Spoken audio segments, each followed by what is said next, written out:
La fièvre catarrhale ovine s'accélère en France. 63 foyers désormais confirmés. Mais les vaccinations ont bien commencé, nous dit le ministère de l'Agriculture. Bonjour Hervé Lapi. Oui, bonjour. Vous êtes secrétaire général de la FNSEA, le principal syndicat agricole. Vous êtes agriculteur dans la Marne. Alors, une petite question sur la situation actuellement. Comment ça se passe pour vous, justement? Comment ça se passe dans les élevages? Dites-nous. Dans les élevages, en fait, le principal sujet pour nous sur la filière ovine et bovine, c'est d'avoir accès au vaccin le plus rapidement possible pour pouvoir vacciner. Alors, effectivement, le ministre ce matin disait que c'est démarré les vaccinations, mais c'est en retard. En fait, et ils ont fait de la communication en disant que voilà, les doses étaient disponibles et que ça arriverait dans les cours de ferme dès le 12 août. Malheureusement, moi j'ai 2 éleveurs encore dans le département qui attendent les vaccins depuis 4-5 jours et on n'a toujours pas les vaccins qui sont arrivés dans les cours de ferme. Donc, justement, sur ce sujet, j'aimerais qu'on écoute justement la réponse du ministre. Vous avez lu les mêmes éléments que moi. Certains disent qu'ils ont eu le vaccin entre 24 et 72 heures. D'autres plus d'une semaine. Oui, une semaine. Ça me paraît pas démentiel quand vous savez ce que c'est que la production de vaccins. Donc on est non, mais on peut comprendre qu'ils aient une crainte parce qu'ils parlaient de la maladie. L'épidémie flambe dans certains pays, donc ça peut susciter une inquiétude légitime. Qu'il y ait des inquiétudes et qu'il y ait des impatiences, c'est normal. Qu'on parle de retard, ça me paraît un peu excessif par rapport à ce qu'est la réalité des choses. Mais je comprends la source de l'inquiétude des éleveurs parce que, évidemment, quand la maladie touche les élevages, il y a beaucoup de pertes et donc c'est assez dramatique pour eux. Et donc c'est normal qu'il y ait cette impatience. En tout cas, on continue à faire en sorte qu'ils puissent bénéficier de vaccins pour protéger leurs ovins. Pas de retard, donc, dit Marc Fesneau. Hervé Lapi, qu'est-ce que vous lui répondez au ministre démissionnaire de l'Agriculture ? Non, mais il y a du retard. Enfin, je pense que le ministère avait communiqué en disant que dès le 12 août, il y avait les vaccins disponibles, qu'ils étaient commandés et que ça arriverait dans les cours de ferme. Bon, on est le 20 août et il nous manque beaucoup trop de vaccins aujourd'hui sur la filière bovine et ovine. Combien donc, il vous en manque ? Il y a une urgence. Vous savez, moi j'ai appelé 2 éleveurs chez moi hier soir qui attendaient les vaccins depuis 4-5 jours et qui n'en ont toujours pas. Alors, voilà, c'est un sujet compliqué parce qu'il y a eu le week-end du 15 août avec les ponts, les jours fériés, la chaîne du froid qui doit être respectée et donc des transporteurs qui sont en adéquation avec la chaîne du froid. Donc moi je pense que voilà, le ministère a communiqué trop vite en disant que dès le 12 août les vaccins seraient dans les cours de ferme. Et malheureusement, c'est pas le cas. Donc, il faut accélérer. On travaille avec le syndicat des vétérinaires, avec le ministère, et il faut urgemment commander des doses supplémentaires parce qu'on a une responsabilité collective sur la maladie. Et donc, il faut que nos éleveurs soient en capacité de vacciner les animaux pour enrayer une partie de la maladie, pour éviter que ça se propage. Mais quand on voit ce qui se passe en Allemagne et en Belgique, ça va très, très, très vite. Donc, bon, je rappelle simplement qu'il n'y a pas de sujet sur la consommation humaine et il n'y a pas de risque sur la consommation humaine. Mais par contre, ça crée beaucoup de mortalité sur la filière ovine dans nos élevages ovins aujourd'hui. Et donc, mais ça peut décimer un troupeau carrément. Non, mais vous pouvez avoir, vous savez, 10 à 15% de pertes. Et quand vous êtes éleveur, votre métier, c'est de faire vivre vos animaux. Et donc, quand vous avez une maladie qui décime une partie de l'élevage, c'est très difficile à supporter. Et puis après, c'est des conséquences économiques, et puis aussi un peu un mal-être de la part de nos éleveurs. Donc, si les vaccins sont disponibles, il faut rapidement que ça arrive dans les cours de ferme pour enrayer et pour combattre la maladie, quoi. À noter que la vaccination met 10 à 15 jours pour être efficace et même 6 semaines pour que le vaccin soit efficace à 100%. C'est vrai que parfois, quand le virus est proche, c'est déjà trop tard. Hervé Lapi, j'aimerais qu'on écoute à nouveau le ministre démissionnaire de l'Agriculture, Marc Fesneau, qui a fait une autre annonce ce matin. On va relancer une grande campagne de vaccination parce qu'elle a démontré son efficacité, même s'il y a le vaccin et puis il y a parfois la virulence qui peut expliquer des années bonnes ou des années moins bonnes. Mais nous avons eu 10 cas l'an dernier, nous en avions eu 300 l'année précédente et dans la période la pire, on avait eu 1400 foyers.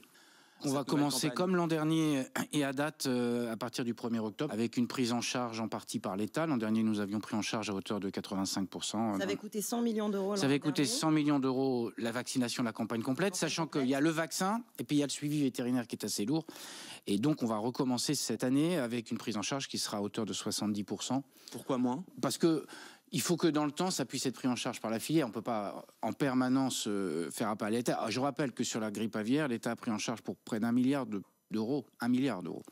Les pertes, et c'est bien normal de cette filière, qui sinon aurait disparu en France.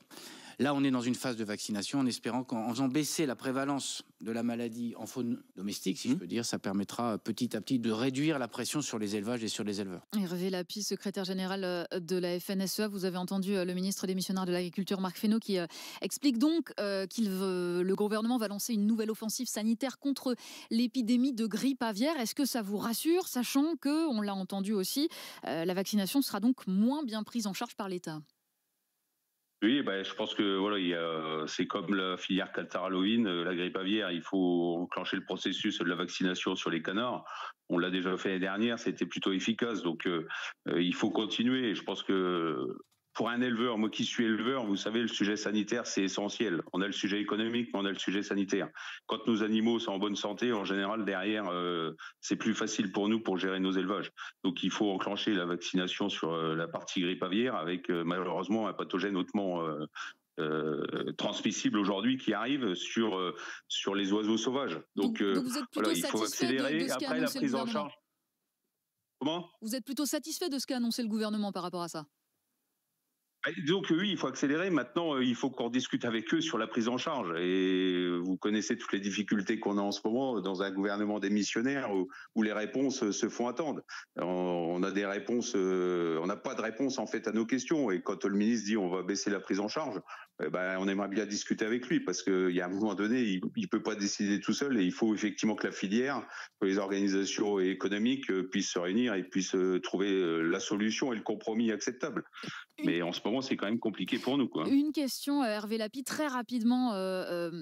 Au-delà de la grippe aviaire, la grippe catarrhalovine, il y a cette année une mauvaise récolte de blé qui s'annonce à cause de la météo trop pluvieuse. Début août, vous estimiez une perte entre 25 et 30% de la récolte. Est-ce que c'est toujours ces chiffres-là qui sont annoncés ? Oui, c'est ces chiffres-là qui se confirment. Globalement, c'est 25 à 30% de pertes. Moi, sur mon exploitation, c'est 25%. En fait, il manque 2,5 tonnes hectares de céréales produites sur les exploitations. 2,5 tonnes hectares à 220 €, il manque 500 € de l'hectare. Et donc, quand le ministre ce matin dit on va attendre, on ne peut pas attendre. Il faut des mesures de trésorerie urgentes qu'il faut réfléchir entre l'État, entre les agriculteurs, entre les banquiers et peut-être certaines collectivités territoriales. Il faut de la trésorerie dans les exploitations le plus rapidement possible pour remettre un cycle de culture pour programmer la récolte 2025. Donc on ne peut pas attendre. Et là, il nous dit on va attendre. Non, il y a urgence et les mesures de trésorerie sont très importantes pour nos exploitants agricoles aujourd'hui. Est-ce qu'il pourrait y avoir des conséquences sur les stocks de farine ? Est-ce que ça veut dire que les produits à base de blé tendre pourraient augmenter ? Non, je pense que globalement, la récolte mondiale, elle est correcte en céréales. Il n'y a pas d'inquiétude auprès du consommateur sur la farine et sur le pain. Il y a certainement une qualité qui est un peu dégradée, mais globalement, il n'y a pas d'inquiétude à avoir. Pas d'augmentation de la baguette. La vraie inquiétude qu'on a, c'est pour nos agriculteurs. C'est pour nos jeunes agriculteurs qui viennent de s'installer, c'est pour les agriculteurs qui sont déjà en difficulté, qui vont connaître une année très difficile. Et il y a la partie céréales, mais il y a aussi la partie élevage. Quand on sait qu'on a une partie de nos éleveurs qui n'ont toujours pas réussi à faire une récolte de foin parce que c'est trop humide. Donc on parle beaucoup de la céréale, mais il y a aussi une partie élevage qui souffre aussi. Donc il y a la partie sanitaire, mais il y a la partie récolte aussi qui grève aussi une partie de nos élevages aujourd'hui en France. Merci beaucoup Hervé Lapie d'avoir été en direct avec nous sur France Info, secrétaire général de la FNSEA, principal syndicat agricole. Il est 10h.